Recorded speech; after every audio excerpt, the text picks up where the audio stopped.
Morning students, कैसे हैं आप। मैं जयपुर से डॉक्टर तृप्ति विजयवर्गीय अपने चैनल पर आपका स्वागत करती हूँ और लेकर आई हूँ एक नया video with a new topic that is the bailment and pledge. जैसा कि मैंने आपको मेरे लास्ट वीडियो में बताया था कि अब हम स्पेशल कॉन्ट्रैक्ट शुरू कर चुके हैं जिसमें हमने इंडेमनिटी और गारंटी शुरू कर चुके हैं। उसके बाद में आज का टॉपिक है बेलमेंट और प्लेज। बहुत सारे स्टूडेंट बहुत कंफ्यूज होते हैं कि बेलमेंट और प्लेज दोनों एक जैसे से लगते हैं। बिल्कुल एक जैसे नहीं है और क्लियरली समझ में आएंगे मेरे इस वीडियो के साथ में।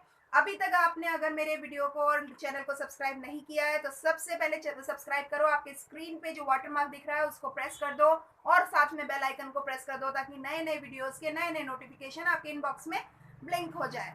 राइट, शुरू करते हैं। जैसा कि मैंने बताया कि स्पेशल कॉन्ट्रैक्ट में से एक है बेलमेंट ऑफ प्लेज। अब बेलमेंट क्या है और प्लेज क्या है इसको समझने की कोशिश करते हैं। उससे पहले हम ये देख लें कि कौन से सेक्शंस इसको कवर करते हैं। सेक्शन 148 से 162 तक के जो है वो 1872 एक्ट के, इंडियन कॉन्ट्रैक्ट एक्ट के जो 148 से 148 से 162 तक के जो सेक्शन है वो सारे बेलमेंट के बारे में बता रहे हैं, जबकि सेक्शन 172 से लेकर के 175 तक की जितने भी हैं वो सारे प्लेज के बारे में बताते हैं। आगे शुरू करते हैं। देखिए बेलमेंट में बेल क्या होता है। बेल होता है डिलीवरी ऑफ गुड्स। एक सिंपल एग्जांपल बता रही हूँ। आप अपने टेलर को अपना एक कपड़ा देते हैं, अपना मेजरमेंट देते हैं और ये कहते हैं कि हमारे नाप का आउटफिट या कॉस्ट्यूम जो है वो बना दीजिए। कहते हैं ना आफ्टर अ सर्टेन पीरियड, वो आपको टाइम पीरियड दे देता है। आफ्टर अ सर्टेन पीरियड आप अपना उससे स्टिच्ड कपड़ा ले लेते हैं और उसको पेमेंट दे देते हैं। ठीक बात है। ऐसे में वो जो 5 दिन के लिए या 8-10 दिन के लिए आपने जो कपड़ा उसको दिया था इस उम्मीद में कि वो आपके मेजरमेंट का वो स्टिच कर देगा और वो आउटफिट बन के तैयार हो जाएगा, तब आप उसको पेमेंट कर देंगे। वो क्या था, वो कपड़ा उस समय आपके पास नहीं था लेकिन आपको एक विश्वास था कि वो इस कपड़े को अपने नाप का कपड़ा बना देगा। यही है बेलमेंट। देखिए बेलमेंट दो तरह का होता है, एक ग्रेचुअस और एक नॉन ग्रेचुअस। ग्रेचुअस जो कॉन्ट्रैक्ट्स होते हैं उसको हम जैसे बिना कंसिडरेशन के होते हैं। जैसे आपने अपने एक फ्रेंड को अपनी एक बुक बोरो करवा दी, लैंड करवा दी, उधार ले ली या उधार दे दी, उसके बदले में आपने ना उसे कुछ दिया ना उसे कुछ लिया। ठीक है, तो उसमें भी आपने उसको ये कहा कि 2 दिन बाद मेरी बुक मुझे लौटा देना, फिर मुझे काम लेनी है।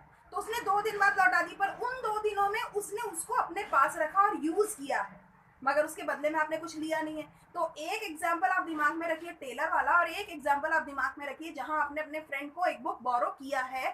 ठीक है, लैंड किया है, आपने किसी से बोरो किया है, तो ऐसे में ये बेलमेंट है। ठीक है, तो इसका मतलब ये कहता है डिलीवरी ऑफ गुड्स, कोई चीज किसी और को दे देना है तो वो अपनी, लेकिन दी है आपने किसी और को। ठीक है, तो इसको बोलते हैं बेलमेंट। ये क्लियर समझ में आना चाहिए। द डिलीवरी ऑफ गुड्स, चीजों को किसी दूसरे को सौंप देना for a particular purpose, for a particular purpose, किसी विशेष काम के लिए। अब एक बात ध्यान रखिए, हो सकता है ये कंसिडरेशन से विद कंसिडरेशन हो या फिर ये विदाउट कंसिडरेशन हो। जैसे मैंने कहा ये ग्रेचुअस और नॉन ग्रेचुअस किसी भी तरह के कॉन्ट्रैक्ट हो सकते हैं। तो अगर मैं बात कहूँ कि इसके फीचर क्या होते हैं बेलमेंट में, तो बेलमेंट के फीचर होते हैं 4। सबसे पहला contract, there must be a contract, दोनों के बीच में एक संधि होनी चाहिए, एक समझौता होना चाहिए। जरूरी नहीं है यहाँ पे वो समझौता एनफोर्सेबल बाय लॉ ही हो, लेकिन हम एक जनरल उसमें भी डे टू डे लाइफ में भी हम बेलमेंट बहुत बार करते हैं। तो जब भी बात कॉन्ट्रैक्ट की करेंगे तो हम बात करेंगे 2 तरह के इसमें पार्टी होंगे, एक होगा बेलर और एक होगा बेली। ठीक है, तो अब ध्यान दीजिएगा, जब मैंने कहती हूँ कि कॉन्ट्रैक्ट होना चाहिए, उसके साथ में एक सेकंड बात आती है फीचर के मामले में, डिलीवरी। जैसे टेलर को आपने अपना कपड़ा दिया तभी तो वो कॉस्ट्यूम बना के देगा आपके मेजरमेंट का, या आपने अपनी फ्रेंड को अपनी किताब दी है तभी तो वो अपना काम कर पाएगी और बाद में लौटा पाएगी। जब किताब दोगे ही नहीं तो लौटाएगी क्या। तो इसका मतलब डिलीवरी देना। फिर पर्पस, कोई ना कोई उद्देश्य होना चाहिए। आप ऐसे ही किसी फ्रेंड को अपनी किताब क्यों उधार देंगे, उसको या तो जरूरत हो या फिर आप उसको हेल्प कर रहे हो, कोई ना कोई पर्पस तो होगा ना। आपने टेलर को कपड़ा दिया तो पर्पस क्या है, आप अपने मेजरमेंट का एक आउटफिट बनवाना चाहते हैं। राइट, तो कोई ना कोई पर्पस मस्ट बी देयर। और चौथी बात है return. After the completion of the purpose the subject should be return to the main owner. Main जो मालिक है उसके पास में वो चीजें वापस लौट के आनी चाहिए। आपने अपनी किताब अगर फ्रेंड को दी है तो वो किताब आप तक आनी चाहिए, और अगर टेलर को आपने कपड़ा दिया था तो वो कपड़ा सिलने के बाद स्टिच कपड़ा आपके पास लौट कर आना चाहिए। तो there must be 4 feature, contract, जिसके कॉन्ट्रैक्ट में मैंने कह दिया दो पार्टी होंगी, बेलर और बेली, और उसमें आ गया डिलीवरी, पर्पस और रिटर्न। अब आगे की बात करते हैं। सेक्शन 148 ने इसे डिफाइन किया है। क्या कहता है ये सेक्शन 148? ये कहता है द डिलीवरी ऑफ गुड्स, समझ में आ रहा होगा, by one to another person for some purpose upon a contract that they shall when the purpose is accomplished be returned or otherwise disposed of according to the directions of the person delivering them। सारी चीजें इसमें शामिल आ गई हैं कि किन्हीं दो लोगों के बीच में एक ऐसा कॉन्ट्रैक्ट का बनना जिसमें गुड्स का डिलीवरी होगा और साथ में कोई पर्पस होगा, और after the completion of purpose the subject matter will be returned or disposed to the another person as per the direction of the person। ठीक बात है। तो यहाँ पे ये बात आ गई। अब आगे की बात कहते हैं, ये तो है इसकी डेफिनेशन। अब ये कहता है जो इसका मेन बेलर जो होगा वो व्यक्ति होगा जिसने दिया है, और बेली वो व्यक्ति होगा जिसने लिया है, और इस पूरे ट्रांजैक्शन को हम कहते हैं बेलमेंट। यानी बेलमेंट के कॉन्ट्रैक्ट में एक पार्टी बेलर और एक पार्टी बेली होगी। बेलर वो जो कि देता है चीज को, जैसे हमने टेलर को चीज दी है, कपड़ा दिया है बनाने के लिए, या मैंने मेरे फ्रेंड को बुक दी है, ठीक है। और बेली वो जैसे वो टेलर है जिसने वो कपड़ा लिया है, या वो फ्रेंड है जिसने मेरी बुक ली है। होपफुली आपको ये बात समझ में आएगी कि पार्टीज कौन कौन है और उनको कहते क्या है, और ये ट्रांजैक्शन बेलमेंट क्या है, इसके पीछे का जो कॉन्सेप्ट है वो क्या है। अब आगे की बात करते हैं। अगर जैसे एक एग्जांपल और मैं आपको बताती हूँ कि आपने किसी से अपने एक मोटरसाइकिल हायर करी, या आपने किसी से रेंट पे ली कोई चीज, रेंट पे जैसे मोटरसाइकिल ले ली, कार ले ली, कुछ भी। After completion of the purpose you will pay the rent, आप उसका किराया दे दोगे, साथ में वो चीज भी वापस लौटा दोगे। लेकिन आपने पेट्रोल भरवाया और कार को यूज किया, तो कार को यूज करना भी तो एक बेलमेंट है। तो वो चाहेगा ना कि आप after the completion of purpose आप उस कार को वापस लौटाएंगे as per the same condition, जिस कंडीशन में वो थी। ठीक बात है। अब आगे की बात करते हैं। आगे ये कहता है बेलमेंट में मैंने आपको बता दिया इसके फीचर्स कौन कौन से होंगे। एक बात है कितने तरह के बेलमेंट होते हैं। बेलमेंट होते हैं दो तरीके के, देखिएगा। ये कहता है एक तो होता है म्यूचुअल बेनिफिट के हिसाब से कोई बेलमेंट हो जिसमें दोनों को ही कोई ना कोई फायदा हो रहा हो। तुम मुझे किताब दे दो, मैं तुम्हें एक कॉपी दे दूंगा, कुछ इस तरीके के, जैसे अपन कई जनरल लाइफ में कर लेते हैं ऐसी चीजें, है ना। और एक कहता है किसी चीज को केवल उधार देना, उसका कोई कंसिडरेशन ना होना, ठीक है। इस तरह के दो चीज आ जाती है जिसमें living goods in safe custody without paying, बिना किसी पेमेंट के सेफ कस्टडी में चीजों को छोड़ना। अब आगे की बात करते हैं कि जो इसमें जो इनाम होता है वो भी दो तरह का होगा। एक होगा ग्रेचुअस बेस पर और एक होता है नॉन ग्रेचुअस बेस पर। वो मैंने बता दिया। जैसे ग्रेचुअस बेस पर होता है जैसे lending a book to a friend, और नॉन ग्रेचुअस फॉर्म पे होता है जिसमें हम पैसा देते हैं, हायर करना या किसी को रेम्यूनरेट करना, किसी की 2 घंटे की सेवाएं लो आप और उसके बाद उसको उसका पेमेंट करो, तो वो सारी चीज नॉन ग्रेचुअस है। अब यहाँ आगे बढ़ते हैं हम राइट्स और ड्यूटीज पढ़ते हैं। दोनों की पढ़ेंगे, बेलर की भी और बेली की भी। मैं बहुत फास्टली पढ़ाऊंगी आपको। सबसे पहले बता रही हूँ जो बेलर है ना, उस बेलर का यानी जिसने दी है, बेलर की ड्यूटी क्या है। सबसे पहली चीज है वन सेक्शन, जो सेक्शन है 150 यानी 148 ने ये कह दिया, 150 सेक्शन ये कहता है सबसे पहला इंपॉर्टेंट चीज है कि आप जिस चीज को जिसे दे रहे हो उसमें अगर कोई डिफेक्ट है तो उस डिफेक्ट को डिस्क्लोज कर दो। मैंने मेरी फ्रेंड को एक बुक दी तो मैं बता दूं इसमें 2 पेज बीच में नहीं है, राइट। कहीं मालूम चला उन्हीं 2 पेज के लिए वो किताब ली थी और बाद में वो कहे कि यार किताब में वो पेजेस ही नहीं है, तो क्या हाँ अरे मुझे ध्यान नहीं रहा बताना। अरे तो बता देता तो मैं कम से कम बुक नहीं लेती भाई, समझ रहे। तो ये कहता है disclose the faults in goods bailed, जिन किताब चीजों को बेल किया गया उनके जो भी डिफेक्ट्स हैं वो बता दी जाए। इसके बाद कहता है to repay the necessary expenses, अगर कोई जरूरी खर्चे हो तो वो भी उसे कर दे, उसका पेमेंट कर दे। यानी उस जो चीज आपने किसी को दी थी उसको सुधारने के लिए कोई जरूरी खर्चा किया, जैसे टेलर को आपने अपना कपड़ा दिया कि हमारे मेजरमेंट का आप कपड़ा बना दीजिएगा, अब उसमें लाइनिंग लगानी है उस कपड़े में या कोई पाइपिंग लगानी है, तो उस पाइपिंग के लिए वो अपनी तरफ से जो खर्चा कर रहा है क्या उसका खर्चा नहीं देंगे। स्टिचिंग के चार्जेस अलग है और जो उसने लाइनिंग लगाई है या पाइपिंग लगाई है उसके चार्जेस प्लस हो जाएंगे। तो ये उसकी ड्यूटी बनती है बेलर की कि उसे रीपे करे जितने भी नेसेसरी एक्सपेंसेस हैं। उसके बाद कहता है इंडेमनीफाई द बेली, अगर बेली को कोई नुकसान हो जाता है, क्षति हो जाती है तो उसकी पूर्ति भी करे। अब liability on premature breach of bailment, अगर आपने जैसे उसने कहा था 8 दिन में ये तैयार होगा और आप 3 दिन में ही पहुंच गए कि भाई साहब तैयार करके दो, तो वो कहेगा अभी नहीं तैयार हुआ, मैंने आपको 8 दिन का कहा था। तो ये कहता है अगर प्री मेच्योर आप इस कॉन्ट्रैक्ट को तोड़ते हो तो ये जिम्मेदारी किसकी होगी? ये जिम्मेदारी होगी बेलर की। ठीक है, अब आगे की बात करते हैं। अब बेली की ड्यूटीज की बात करते हैं। सबसे पहली चीज है 151 जो सेक्शन है वो कहता है take reasonable care of goods. जिसको चीज दी जा रही है काम को करने के लिए, जैसे टेलर को दी गई, तो टेलर की बहुत बड़ी ड्यूटी है कि सबसे पहले तो उसको रीजनेबल केयर रखनी होगी उन चीजों की। जैसे कपड़ा दिया है तो उस कपड़े को कहीं भी ऐसी जगह नहीं रख सकता वो जहाँ पे कोई गीला हो या कोई चूहा काट जाए या कोई और आग वाग लग जाए, ऐसा वो नहीं कर सकता। तो उसे रीजनेबल केयर करनी पड़ेगी उस बेली को। Not to make unauthorised use of goods. उन चीजों को वो यूज नहीं कर सकता। आप सिंपल एक एग्जांपल और दे रही हूँ मैं आपको। आप ड्राई क्लीन वाले को अपने कपड़े ड्राई क्लीन करने के लिए जब देते हो तो आप एक बार बताइए, वो ड्राई क्लीन करने के बाद या ड्राई क्लीन करने से पहले आपके उन कपड़ों को पहन करके कहीं जा सकता है क्या? इज इट एथिकल है क्या? नहीं। तो ये कहता है बेली की वो ड्यूटी रहती है कि किसी की चीज को आपने अपने पास रखा है किसी पर्पज से, तो you are not suppose to make unauthorised use until and unless आपने उससे पूछ ना लिया हो या उसने अलाउ ना कर दिया हो। तो आगे बात करता है not to mix good with his own goods. अपनी चीजों में उन चीजों को वो मिला नहीं सकता है। कोई और दूसरे के कपड़े आए हुए थे उन कपड़ों में मिला दिया और अब आप सामने वाले को कहते हो साहब मुझे तो पता ही नहीं आपके वाले कपड़े कौन से थे, मेरे तो मिक्स हो गए। ऐसा भी नहीं कर सकता और अपनी चीजों में भी वो नहीं मिला सकता। ये उसकी ड्यूटी है।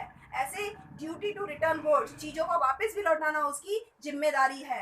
आगे कहता है not doing any act inconsistent with terms of bailment. Bailment की जो शर्तें थी उनके ऊपर आगे पीछे हो करके वो किसी भी हालत में कोई काम नहीं कर सकता। और ये कहता है रिटर्निंग एनी प्रॉफिट। अगर उस डिलीवरी ऑफ गुड्स की वजह से उसे कोई फायदा हुआ है, उस फायदे की को भी उसे लौटाना उसकी जिम्मेदारी है। जैसे इसको एक एग्जांपल से मानते हैं कि एक किसान ने अपनी गाय को 2 महीने के लिए, क्योंकि वो बाहर गया था, अपनी गाय को वो अपनी पड़ोसी को देके जाता है और जब आता है तो पड़ोसी जो है वो गाय तो लौटा देता है पर गाय के जो बछड़ा हुआ है वो नहीं लौटाता। वो ये कह के कि आपने तो केवल गाय दी थी मुझको, मैंने गाय लौटा दी।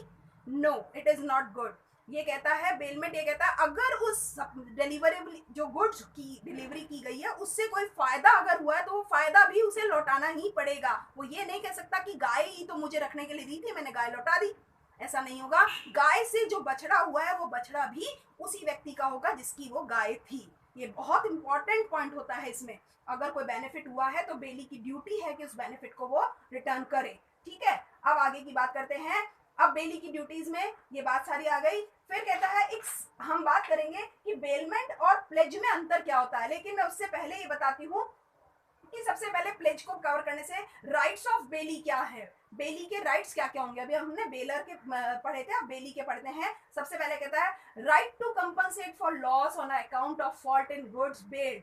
जिन चीजों को बेल किया गया था उनमें कोई कमी थी या उनमें कोई डिफॉल्ट आ गया था और वो उसकी वजह से उसे कोई नुकसान हुआ है, तो ये उसका राइट है कि वो अपने बेलर से उस राइट का कंपनसेशन ले, उसका हर्जाना ले। ठीक है, आगे कहते हैं right to receive necessary expenses. कोई खर्चे उसने अगर किए हैं तो उन खर्चों का भी वो पैसा लेगा। जैसे अभी मैंने बताया था टेलर अगर लाइनिंग लगाता है उस कपड़े में या पाइपिंग लगाता है तो उस पाइपिंग और लाइनिंग का खर्चा भी वो टेलर उससे लेगा जिसने कपड़ा सिलने के लिए दिया था। ऐसे ही कहता है right against pre mature termination of bailment. जहां उसकी ड्यूटी की बात कर रहे थे हम इसकी राइट की भी बात कर रहे हैं कि अगर बेलमेंट को आप प्रीमेच्योर ब्रीच कर देते हो, यानी एक नियत समय से पहले उसको तोड़ रहे हो, तो ऐसे में उसके पास राइट है कि अगर कोई नुकसान होता है तो वो उसका पूर्ति करवा ले। ऐसे ही कहता है कोई डिफेक्टिव चीज हो जाए, कोई चीज में परेशानी हो, उसको नुकसान हो जाए तो उसका कंपनसेशन वो ले सकता है। ऐसे ही वो कहता है delivery of goods to one of the joint owner. एक बात बता देते हैं हम आपको, मान लीजिए 2 किसानों के बीच में मिलकर के कोई एक प्रॉपर्टी है और 2 किसानों की प्रॉपर्टी के जो कागजात हैं वो उन दोनों में से किसी एक को भी दे सकता है। जरूरी नहीं है कि वो किसी एक उस व्यक्ति को ही देगा, दोनों ही मालिकाना हक रखते हैं कि वो किसी भी एक को दे सकता है, ये उसका राइट है। मगर इतना जरूर है जिस भी एक को देगा वो दूसरे को इस चीज का कम्युनिकेशन जरूर कर देगा कि I have delivered the things to the particular person. ये एक इंपॉर्टेंट चीज है, कम्युनिकेशन होना बहुत जरूरी है। ठीक है, ऐसे ही कहता है राइट अगेंस्ट थर्ड पार्टी। अगर कोई थर्ड पार्टी हुई है तो उसके अगेंस्ट में भी उसके पास में राइट होते हैं। ठीक है, अब आगे कहते हैं कि राइट्स ऑफ बेलर में बात करेंगे तो राइट्स में ये कहता है बेलर के पास में क्या राइट है कि अगर कोई लॉस हुआ है, बेली ने कोई नेग्लिजेंसी की है यानी कोई केयरलेसनेस शो करी है, उस वजह से उसको कोई नुकसान हुआ है तो उस नुकसान की क्षतिपूर्ति करवा सकता है।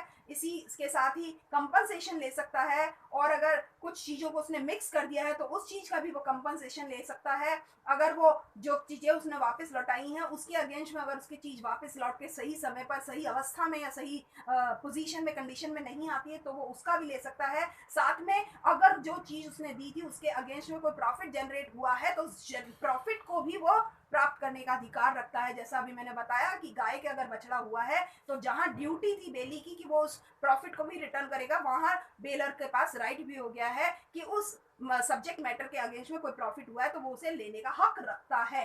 अब आगे की बात करते हैं, बेलमेंट का खात्मा कैसे होता है या टर्मिनेशन कैसे होता है। ये कहता है कि बहुत सारे तरीके हैं बेलमेंट के खत्म होने के, टर्मिनेशन के। सबसे पहला 153 सेक्शन कहता है doing an act inconsistent with terms of bailment. Bailment की शर्तों के विपरीत जाकर के आप कोई भी काम कर दो तो खत्म हो जाएगा बेलमेंट। आगे कहता है desire of bailor in case of gratuitous bailment. अगर कोई दान दी हुई चीज हो यानी विदाउट कंसिडरेशन वाली चीज हो, उसके ऊपर अगर बेलर की इच्छा है तो भी वो जो बेलमेंट है वो खत्म किया जा सकता है, उसकी इच्छा पर डिपेंड करेगा जिसने चीज को दिया है। ऐसे ही कहता है अगर एक लिमिटेड टाइम पीरियड है वो एक्सपायर हो जाए तब भी बेलमेंट खत्म हो जाएगा, या कोई ऑब्जेक्ट ही खत्म हो जाए, पर्पस जिस पर्पस के लिए लिया था। जैसे मान लेते हैं कि हमने एक शादी करने के लिए गार्डन को हायर किया, उसकी एडवांस मनी दे दी है, मगर शादी ही कैंसिल हो गई है, शादी कैंसिल हो गई है तो पर्पस ही खत्म हो गया है। तो अब आप उसको जो अगर गार्डन के लिए चाबी वगैरह आपके पास आ गई थी तो वो चाबी वगैरह आप लौटा दोगे अगर वो ऑब्जेक्ट ही खत्म हो गया है।